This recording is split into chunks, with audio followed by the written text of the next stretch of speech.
Hello, Math 152 students. Welcome back. We're going to cover section 6.1 today, which is the normal curve. We're going to introduce the normal curve, what that means, and then put some context around it and how to work some problems.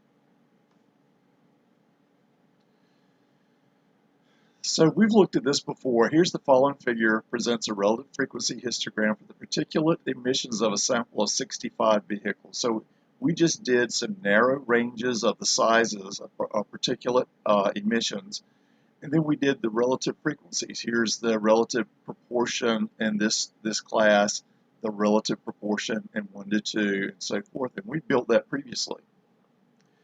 So if we had enough information so that we went out and did these particulate emissions for all the vehicles, then we could start getting narrow up. We're certainly going to be between sizes, and that we could find all between 0 and 1 and 1 to 2. We'd have all of these variable, all of these relative frequencies of these small sizes. So once we started doing this, and if we kind of drew a curve that enveloped each one of these little squares, these little rectangles that are in here, this would be called the probability density curve. And the probability density curve tells what proportion of the population falls within a given interval. So given this, we could say here's the height of something, here's the height in here, and if we had a width, we could calculate the proportion in there.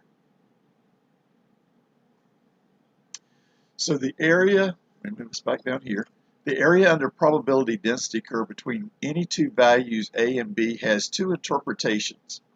So this area is equal to the proportion of the population with values between 3 and 4. So here's the base, and then here's the height, the relative frequency in here.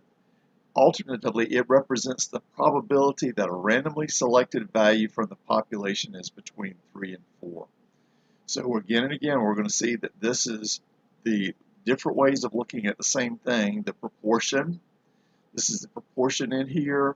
It is also the area in here, considering everything, the area of everything is 1, and it is also the probability that it lies between two values. Here, it represents the proportion of the population whose values are between A and B. It represents the probability that a randomly selected value from the population will be between A and B. So all of these are the same, just different ways of looking at the same thing.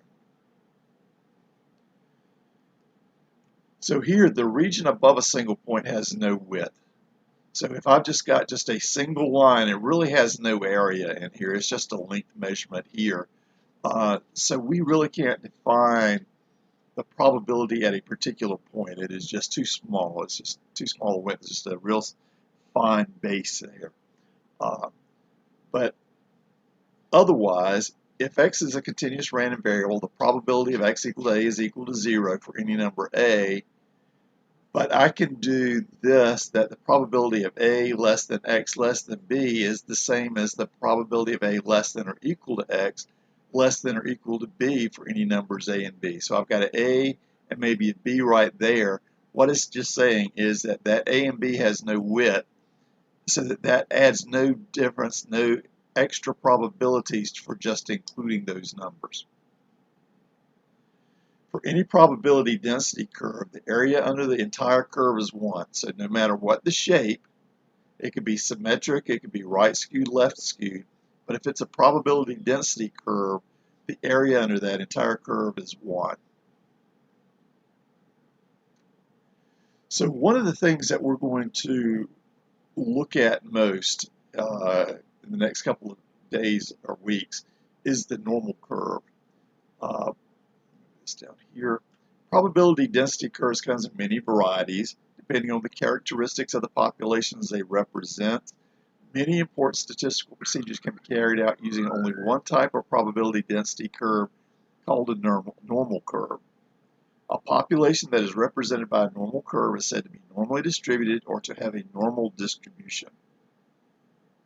So this is the bell-shaped curve that we looked at during the empirical rule when we were talking about the empirical rule. It is the very same thing, but this is more formally the normal curve. So here's some properties of normal curves. The population means determines the location of the peak. So depending on where the population mean is, the same probability density curve. Here's one at 0. Okay, let me go back up. The population mean determines the location of the peak. The population standard deviation measures the spread. We've seen that before. And therefore, the normal curve is wide and flat when the population standard deviation is large, and tall and narrow when the population standard deviation is small. So the mean and median of a normal distribution are both equal to the mode. So here is the characteristics of a normal. One of them is that the mean, the median, and the mode all coincide. Here's two different normal distributions. The mean is 0. Here the standard deviation is 1. So it's a very narrow, most of the peak, all of the area under this is 1. This isn't quite as high, but it is spread out. Here the standard deviation is 2. So under this dashed line, the area is still 1, but it's just more spread out. We can have the means in different places. Here was the one with the mean is equal to 0. This is kind of a reprint of this. But here I'm shifting the mean over to 5. Standard deviation is 1. It is the very same curve. Area under here is 1. Area under there is 1. So the normal distribution, it follows the empirical rule. We're not going to do anything different. But before, when we were doing this, we were only talking about 1, 2, or 3 standard deviations up and 1, 2, or 3 standard deviations down. And then we kind of said, here are the percentages between those values. With normal curves, we'll be able to do a little more as we get forward. So historically, we had to go to a z-score and then look at that, the z-score in terms of standardization. So we basically, the probability density for the mean and standard deviations were all different. So what we did was standardize these to 1 with the mean equal to 0, standard deviation of 1, and that kind of goes through this formula. And then we could use the standard normal tables to figure out probabilities. So if x is a value from a normal distribution with mean mu and standard deviation sigma, we can convert x to a z-score by using a method known as standardization, the z-scores. The z-score of x is z is equal to x minus mu over sigma. We convert that, and then we can use the tables to find out what the probability of that z-score is, and then do basically the same thing, but everybody's using that same standard table at that point.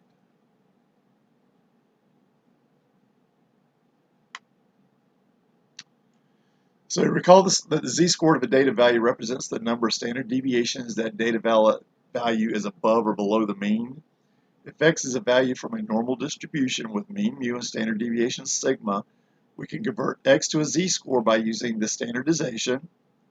And then let's say that we're talking about, consider a woman whose height is 67 inches. From a normal population with mean mu is equal to 64 inches and sigma is equal to 3 inches. We calculate the z-score as being equal to 1. So if we kind of standardize everything, the 0 is above the mean, and then we do the standard deviations kind of normalized, then this is the very same area to the left of this curve as it is to this with those mu 64 and standard deviation 3. So a normal distribution, this is not the standard. The normal can have any mean mu and any positive standard deviation. It's that probability distribution curve. However, the normal distribution with a mean of 0 and standard deviation of 1 is known as the standard normal distribution. So we go over, we have this, we maintain this in a table, and then if we do the conversion between the normal to the standard normal, we can get everything based on that, the same probabilities. So here is the standard normal table, and it gives you a picture here, and it's always, here's the z-score, and here's the z's, 0.0, 0.1, and here's the hundredth, so there's the tenths, it goes to tenths on this table, hundredths out here, so at z is equal to 0.00, we've got a area to the left, always to the left. These are the smaller values, negatives, and these are the positives, all the way up to 0.09, and then we start down here 0.10. So at all times when we're using that table A.2, we're always talking about the area. These numbers are the area, the proportion, the probability, all the same thing, being to the left of that z-score.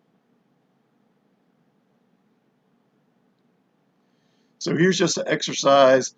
Find the area to the left of z is equal to 1.26. Sketch the curve. So here's that bell-shaped curve. Here's our bell. The hump's going to be the 0 point because we're talking about a standard normal. We're going to label the z-score 1.26. Zeros here, 1.26. And then we're going to find the area to it from the left of that. We'll go inside our table A.2, go down to 1.2 for the tenths, and then move over to the 600ths. And that intersection would be the area to the left, 0.8962.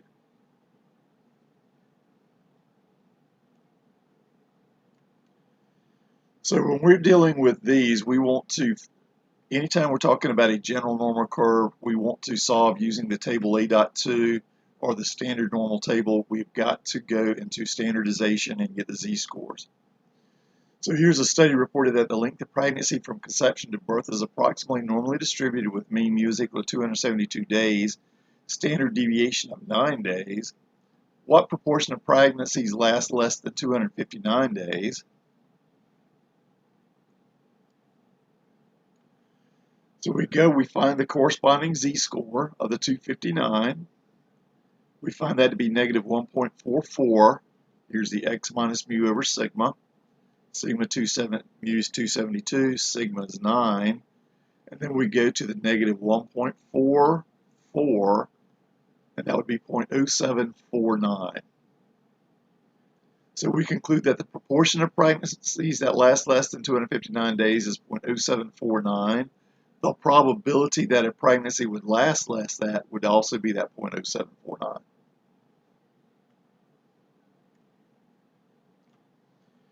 Here's the very same setup. We still have a mean of 272 days and standard deviation of 9 days. But this one is asking what proportion of pregnancies last longer than 280 days.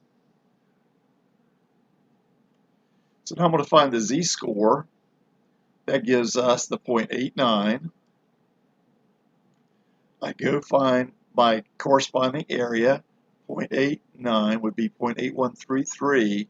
But I have to recognize that that is to the left.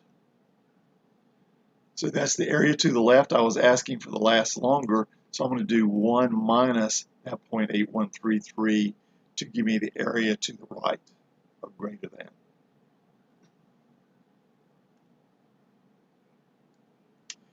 Here's again the same setup. We've got a length of pregnancy from conception to birth is approximately normally distributed with mean mu is equal to 272 days. Standard deviation of 9 days. A pregnancy is considered full term if it lasts between 252 days and 298 days.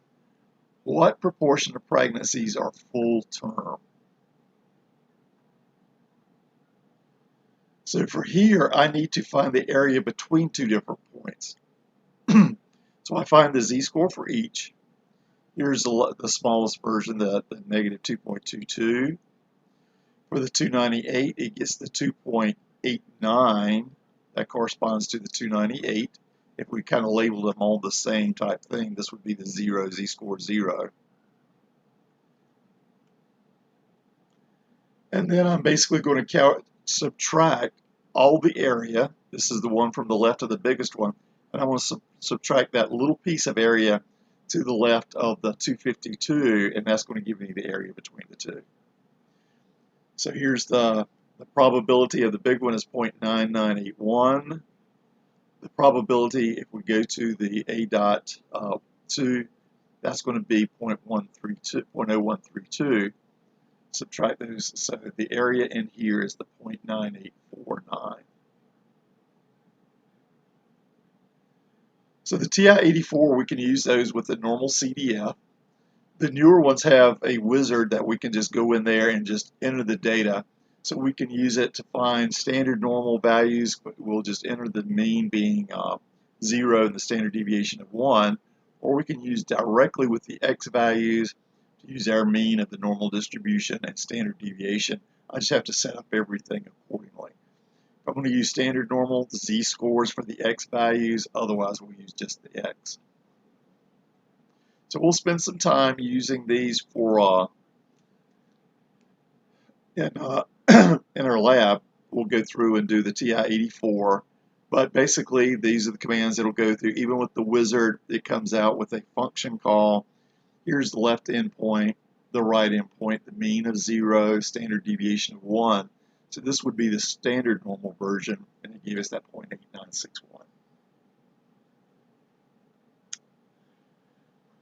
Okay. Here again is some more. We kind of did these with the charts, so we're going to go through.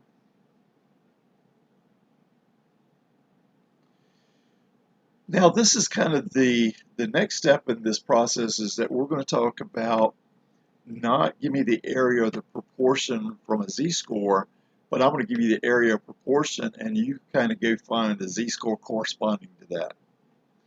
So if we're talking about the standard normal, these are going to be z-scores. And if this is the regular table, this would be our x value, a particular x value. So if we're using z-scores, if I've got the z-scores, this is where I go from x minus mu for my x over to z, x minus mu divided by our sigma. And if I wanted to find the x from a z-score and a corresponding mu and sigma, so I'm going from standard normal to our normal table to get the x value, this is the formula that I'm going to use. So here's an example. Heights in a group of men are normally distributed with mean mu is equal to 69 inches and standard deviation sigma of 3 inches. Find the height whose z-score is 0.6. So I want to know that x value, where I've got the mean, I've got the standard deviation, and I've got the z-score. Now I want the x. So here I'm just going to use the x. I've got everything that I need to find that height in x. So here's my x is equal to mu plus z times sigma. There's my mean, 69. The z-score was given as 0.6 and times the standard deviation of 3. So this would be 70.8 inches going backwards, or going from the inverse problem.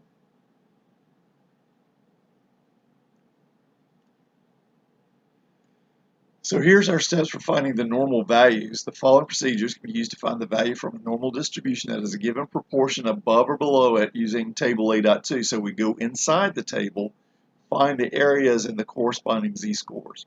So sketch a normal curve, label the mean, label the value x to be found, and shade in and label the given area.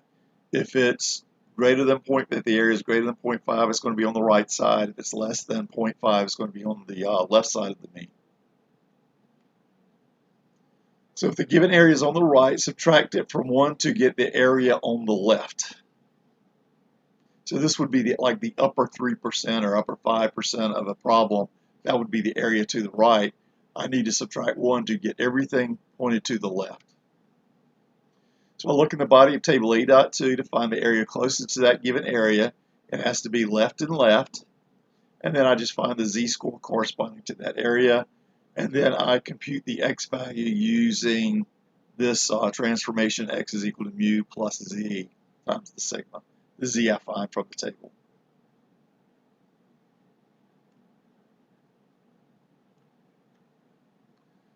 So Mensa is an organization whose membership is limited to people whose IQ is in the top 2% of the population. Assume that scores on an IQ test are normally distributed with the mean equal to 100 and deviation sigma equal to 15. What is the minimum score needed to qualify for membership in Mensa? So here's the picture that they're talking about. They're saying here's the upper 2%. So here's the mean, the 100. I need area to the left, this is area to the right of that x value. So 1 minus the 0.02, that gives me the 0.98. So I'll go into table A.2, find 9, the closest thing to 0.98, that's the 0.9798.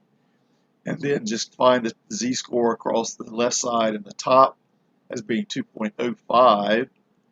And then I just convert to that x value. The mean is 100, there's the mean. Z-score was 2.05, and then the sigma is 15, that gives me the 130.75.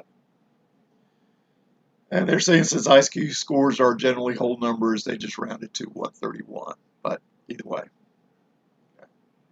If I'm going to do this with a TI calculator, I'm going to do the very same thing. I'm going to go under the distribution screen. Before we use the normal CDF, we never use the normal PDF. There's no reason for us to use that in this course. We go down to the inverse normal is when I'm given an area, a proportion, a probability, and then I convert that over to give me the z-score, and that's the inverse normal. So here again, the 0.98. When we did it, here's the 0.98, here's the area, the mean, the standard deviation. It went directly to 130.8 using the inverse normal function on the TI-84. Okay, so that's kind of the introduction to the normal curve and the inverse normal problem. We'll kind of continue this on for the next couple of sections. See you then. Hope you enjoyed it. Bye.